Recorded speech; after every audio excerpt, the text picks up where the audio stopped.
Ngayong Lunes, muling nagbukas ang pinto ng Senado para sa ikalawang araw ng closed-door pre-trial conference kung saan patuloy na minamarkahan ang mga ebidensya para sa impeachment trial ni Vice President Sara Duterte. Ngunit kasabay ng mga legal na hakbang na ito ay ang diretsahang panawagan ng mga mambabatas mula sa House of Representatives. Ayon sa kanila, hindi na sapat ang mga simpleng denial o pag-iwas sa media. Panahon na para harapin ni Vice President Sara Duterte ang bawat opisyal na paratang laban sa kanya. Giit ng mga mambabatas, ang buong sambayan ng Pilipino ay naghihintay ng isang malinaw at detalyadong kasagutan ukol sa kung paano dinala at ginasta ang bilyong pondo ng bayan.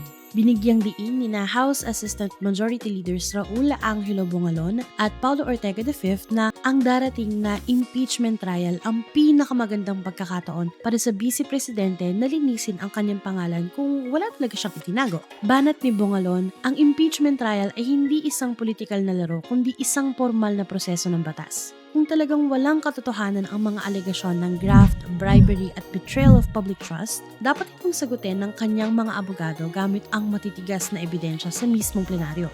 Dagdag naman ni Representative Zia Alonto Adyong, ang naunang 72 pahina ng pre-trial brief na isinumite ng kampo ni Duterte ay tila puro iwas at technicalities lamang. Kaya naman hamon ng grupo, gamitin ang trial upang maging tapat sa mamamayan. Sa kabilang banda, hindi rin naman basta papatalo ang depensa sa pamumuno ng kanilang lead counsel na si Attorney Michael Poa. Sa mga nakaraang ulat, naglabas na sila ng listahan ng mahigit 40 saksi na plano nilang isalang sa Senado upang idepensa ang Vice Presidente. Kabilang sa mga nais nilang iharap ay ang mga kilalang kritiko ng pamilya Duterte, tulad ni dating Senator Antonio Trillanes IV.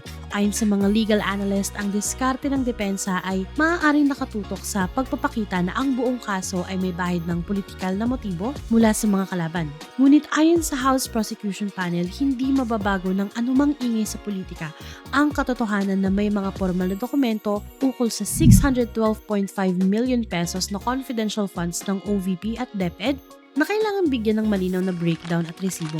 Ang ganitong uri ng malaking tagpo sa ating gobyerno ay nagpapaalala sa atin na ang bawat responsibilidad na ibinibigay sa isang tao ay laging may kasamang pananagutan na hindi pwedeng talikuran o takasan kapag dumating na ang oras ng pagsusuri. Ang maayos na ugnayan sa isang lipunan ay nabubuo kapag ang bawat panig ay handang makinig at magbigay ng kalinawan sa halip na mag-iwan ng mga pagdududa. Kapag ang tiwala ay hiningi mula sa milyong-milyong mamamayan, ang pinakamalaking obligasyon ng isang pinuno ay ang maging bukas sa mga katanungan, gaano man ito kahirap harapin.